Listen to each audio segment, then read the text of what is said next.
What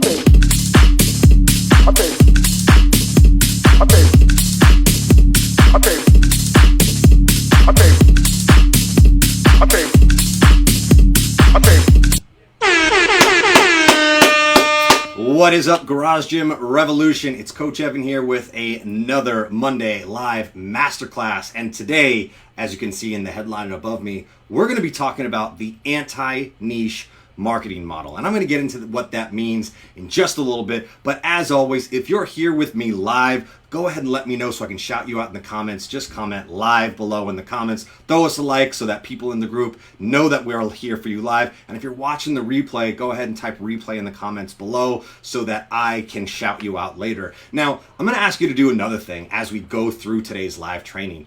What I recognized is that a lot of these masterclasses, because there's just a window in front of me and not a lot of room for conversation, there might be things that you agree or disagree with. So when you come across those things in the video, just type agree or just type disagree. And if you disagree, let's have that conversation. Let's see where the information that I may be providing you doesn't work out for you, or what you don't believe in, or what doesn't resonate with you. It's going to be really important for me to get clear on how important these messages are for you and your market, because I'll be honest, I don't have all the answers, and what works for me might not work for you and your business, might not work for other people in business. And when it comes to the millions, and maybe not millions, but the dozens of lead generation models that are within the Garage Gym Revolution program, you need to know that we have a group effort, we have an email effort, we have an SMS effort, we have a funnel effort, we've got a phone call effort, we have a referral effort. We've got so many different ways of generating leads within our program, and they don't all work for everybody. And honestly, trying to do them all at the same time ends up diminishing our efforts significantly, whereas finding the one thing that ends up working for us and pursuing that aggressively ends up being the trick for really what is the success within the Garage Gym Revolution. So when you come across things in any of these live trainings that you disagree with, let me know. Just type disagree and let's have a conversation as to why what I'm giving you may or may not work for you in your market. But today, let's get into the anti-niche marketing model and let's get some excitement behind that silly ass sound effect. I love it. So what do I mean by the anti-niche marketing model? If you have taken a course before, or if you have hired a coach before, or a consulting or marketing agency, or anything about along these lines, you might have come across the idea of needing to find your niche market. I was actually a member of the Online Trainer Academy when I thought online training was the future, and I love that program. If you are interested in online training, they do a much better job at teaching you how to structure your online program than I ever could. I'm all about the marketing and the sales, but for like the how-to, Jonathan Goodman, the Personal Training Development Center, Online Trainer Academy, there's nothing better than that. And they call it your unique selling proposition, your USP. And what is that? And what you might see in all of your trainer friends, all of your gym owner friends, all of your people that are in the health and wellness industry is this simple statement: I help blank solve this problem without this pain point, right? So I help busy moms and dads lose body fat, gain huge arms, and revitalize their sex lives without spending hours in the gym, without limiting diets, without this. So I help X accomplish Y without Z, right? If you don't have that in your profile, that's a really good starting point. Go ahead and do that. That's, again, just a niche for who you want to do. The most common question that I keep seeing people when they're trying to figure out their unique selling proposition or their niche is like, who do I serve? Who exactly do I help? I don't know who I help. And the problem is, if you don't know who you help, you can't really market yourselves. But if you've never helped somebody, if you're just getting started in this industry, you don't know who that person is yet. And so the best idea for a client avatar or a particular niche is myself.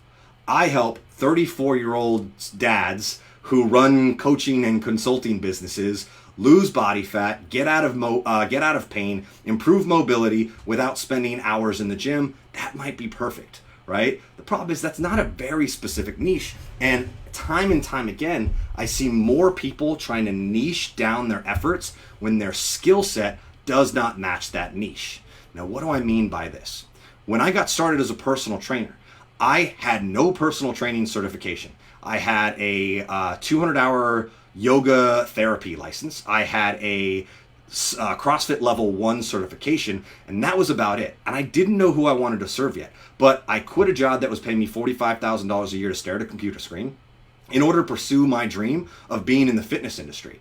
And the thing that set me apart from the people in the gym that were already training, 20, 30 plus clients, already making 6 figures a year, was my attitude, was my presence, right? And so I wore crazy stuff. At the gym that I worked at, it was black on black on black, right? So I wore different colored shoes, literally like a blue shoe on my right foot and a red shoe on my left foot. I wore funny headbands. I wore really colorful glasses, even though these are just blue blockers. I have great eyes. Humble brag right there. Humble brag. Right? And I just set myself apart by being what the other people around me weren't. That was how I discovered my niche. The problem was I didn't have any skills. And so as a 25-year-old personal trainer, the only people I really knew how to train were people who were interested in mobility, yogis, and people who were interested in CrossFit.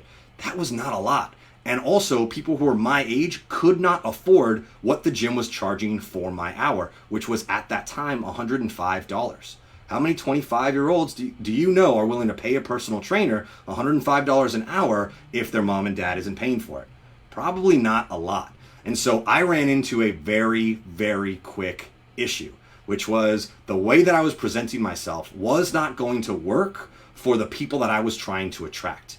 And that had me shift entirely exactly how I wanted to market myself. Now, I was very fortunate in that I worked all the time. I was very friendly to everybody, and I can't tell you how just being nice and being a good person, if you work in a big gym with 4,000 plus members, how far that can actually get you. And so I found out very quickly that the best clients are the ones that pay you. Very simply put, right? So my niche was just who can I get to pay me? And the way that I figured that out was I'm going to talk to everybody. And I did. I spent at least 12 hours a day, 6 days a week in the gym. Right now, you should know that we run a gym that in March earned us $33,000. We have one trainer, it's my wife, and we work 5 hours a day. So when I was 25, I didn't have a wife, I didn't have a kid, I was willing to spend 12 hours a day in the gym, and that allowed me to talk to every person there. That allowed me to fail over and over and over and over again. That allowed me to give free assessments, free personal training sessions, free everything until I found the ones that were willing to pay me. And from there, I started to recognize that the thing that was setting me apart was also pushing me away from a lot of people. So I ended up toning down my clothing. I stopped wearing multiple color shoes. I still gave a little bit of flair, so I turned my crazy shoes into crazy socks, but I really gained a new professional persona about myself. And this ended up translating into my social media presence as well, which is a lesson that many of you can learn right now, right? So I found out that the best clients were the ones that could pay me, but I still didn't have a niche. That was okay. I was willing to work 100 hours a week in order to find out who those people were. And then once I figured out who those people were, I realized that I did not have the skills necessary to actually meet the demand for my niche. And so, number 2, your niche develops alongside your skill set. And so I told you that from the get-go, I had a CrossFit certification, I had a yoga certification. That was it. I didn't even have a personal trainer certification. But my friends were currently training to be LA Fire Department, LAFD, to be members of the LAFD. And so during that period of time, I was training a lot of firefighters. I also happened to start training police personnel. I also happened to start training military and FBI agents. And my skill set started to attract more of a tactical strength conditioning niche. And so I got certified as a tactical strength and conditioning facilitator from the National Strength Conditioning Association, right? I would say that it is most likely the hardest certification you can get, although that is a conversation for a different thing. You might say CSCS, we're not here to debate that. What's important to know is that I started to find that the people that I were attracting, right, needed a skill set that I didn't have. And so I went after that skill set. I went and got my tactical strength conditioning facilitator certification. And then I was training the gym was across the street from a federal building. I went and started training every single person that worked for the FBI. Crazy, right? Me, 26-year-old, learning the industry secrets as to like the inner workings of the FBI. I have some great stories, which I don't think I could talk about here on Facebook Live. But you need to know that that was a really eye-opening thing for me. Because I was watching as trainers around me. We had one trainer who became a really close friend of mine. He always got celebrities. He got musicians. He got artists. He got actors. He always trained these people, and I didn't know what it was. And it was his skill set of privacy, of his ability to remain on the low. Like, I never saw him training, but he was always successful. And the only times that I did see him training, he was training A-list actors and celebrities. I couldn't believe it, right? And it's just because his skill set started to grow when he picked up that first celebrity, right? We had other trainers who were training football players, basketball players, professional athletes. And I was like, what are those skill sets? Now, those things didn't interest me. I don't really give a shit about celebrities. I don't really give a shit about about musicians or artists. I don't really give a shit about sports. Sorry, if you are a huge sports fan, it's just never been my thing. But in order to help my buddy with him becoming a member of the LA Fire Department, like, I needed to develop those skill sets. And so once I developed those skill set, I started to expand my niche or narrow my niche, depending on how you look at it, right? Based upon who I want to see. High ticket package, I see in the comments. That's all going to be about your sales, and understanding that niche has less to do with who you serve and more to do with how you serve them. And I will reach out to you afterwards to explain exactly what that means, right? Really, we're talking about your skill set, right? So once I got out of that tactical strength conditioning facilitator, I wanted to grow a little bit more. I wanted to really define myself as a kettlebell strength conditioning professional, so I got certified through Strong First. And then I got interested in more mobility stuff, right? So you could see that I'm on this path of like figuring out the kind of trainer that I want to be. And then slowly but surely, I stopped training 25-year-old yogis and CrossFitters, and then start training young professionals in the tactical strength and conditioning realm, and then start training a little bit more of the rehab, prehab type stuff, which worked really well with my focus for tactical strength, because a lot of these people in our field are constantly injured. And now all of a sudden I went from training 25 to 35 to 45-year-olds to 55 and over. And number one, the best clients are the ones that can pay you. You know who could afford a now $135 per hour session? 55-year-old clients. And you know who had the skill set to treat them? This guy. Right? So I started out with this limited skill set and this no knowledge of who I wanted to train, right? So this, like, my anti-niche was just like, go all in on developing the skill set necessary so I could end up finding that client who's going to be willing to pay me for my time, who's going to be willing to pay me for my skills, most importantly, right? And so when you're working on your niche, it's less about like who do you want to target. It's more about what skill sets do you have and who is that going to attract, right? Because right now, the best thing that you could do is find the people with money. And the best way to find that is to contact everybody. Now, number three, you have to realize, just like I said, your niche evolves with your clients, right? So when we opened our garage gym, after I left that big box gym, we had 14 clients, down from 32, right? And I would say that of those 14, 10 of them were 55 and older. And they were all willing to pay me as much money as I was willing to charge, $250 for an hour one-on-one session, right? And we started growing by actually niching down, which is crazy, because I talked about this in a previous video. When we ended up opening our garage gym, it took us about 3 months to hit $20,000 per month. It took us 90 days to get there, right? In last week's live, I talk all about understanding the whole six-figure thing. It's pretty simple for us. We get that. Right? But to get beyond that $20,000 a month mark was really, really tough for us. So we had to reconfigure who our clients really are. You know how many people can afford a $250 per hour training session? I don't know. Right now I have one. Of our 50 plus clients, one of them pays us that. Just one. And the rest of those 50 clients, they do semi-private training, 5 people groups, and they pay $55 per session. I know a lot of people that can afford that in our area. So we actually had to move away from this kind of rehabilitative, prehabilitative, like pain-centered client back into a more general niche, back into the weight loss, back into the strength training, back into the community aspect of why people treat training and fitness like church now. And that's really what it comes down to, is our skill set evolved. And what was cool about our skill set evolving was it wasn't just that my skill as a trainer evolved. It was my skill as a marketer evolved. My skill as a salesperson evolved. My skill as an accountability coach in general evolved. And so I ended up developing this hypercentric niche and realized that if I wanted to help more people, I was going to have to dumb my skills down and also drop my price a little bit. Now, again, dropping my price to make more money made a lot of sense. But if you look at who I served in the beginning to who I serve now, they're actually the exact same people. It's crazy, right?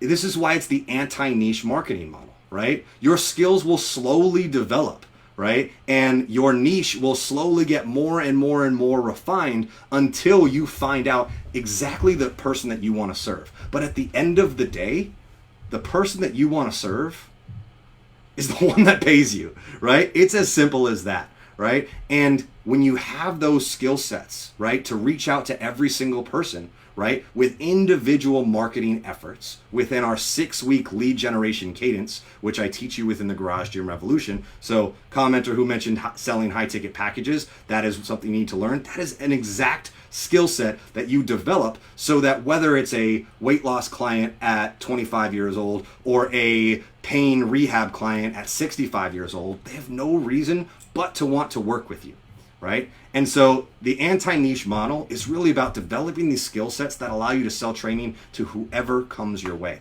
and understanding how to market yourself throughout our cadence, right? So that your messages don't get mixed up, right? That is what's truly important. And so you know an example, we have an awesome client right now who's now building a ton of momentum with his training business. Really excited to see what happens from him in the next 3 months, right? When we got started, he did both. He's been a trainer for 20 years. He's got more skills than I do, but he's a Krav Maga instructor, and he's also a pain and rehabilitative specialist. He wants to market to both people. And what was the answer? You have to choose one. You have to choose one, at least within your cadence, right? If you want to market to 2 people, your message ends up getting lost, right? So it's cool that you have multiple niches, and it's cool that you want to serve multiple people. Right now, the answer is get the clients in the door that are going to pay you, right? And from there, your referral network builds being the Krav Maga guy. And then your referral network builds a little bit over here being the special rehabilitative expert guy. Right? And slowly but surely, these 2 things build together, but eventually at the end of the day, they're going to come back into being the clients that end up paying you for your service. So if you are struggling to niche down right now, just know that the best clients are going to be the ones that pay you. I keep saying it over and over again because that's the key. Knowing who those people are is easy. If you have a Facebook, which if you're watching this, you do, right? Those are the people on your timeline. Those are your friends. Those are your followers. Those are your leads, believe it or not. Having the skill set to talk to them like human beings, to provide value to them like human beings, and then to sell them so that they are excited to buy from you, that's something that you actually have to learn from us within the inner circle. So if you want to learn those skills, right? How to utilize the anti-niche marketing model, right? How to speak the high ticket package language. Comment level up below and I'll send you a message and we'll have a 15-minute walkthrough about what goes on in the inner circle within the Garage Gym Revolution. That's all you got to do. That's it for me today. Thank you guys for being here. Again, looking forward to seeing your comments, your agreements, your disagreements. I want to hear your feedback. And if you're interested in working with us right now, we are running a stimulus plan to turn your $1,400 stimulus check into $14,000 or more within 14 weeks, guaranteed. All you got to do, comment level up in the comments below, and I will see you tomorrow for 2 Minute Tuesdays. Have a great rest of your evening.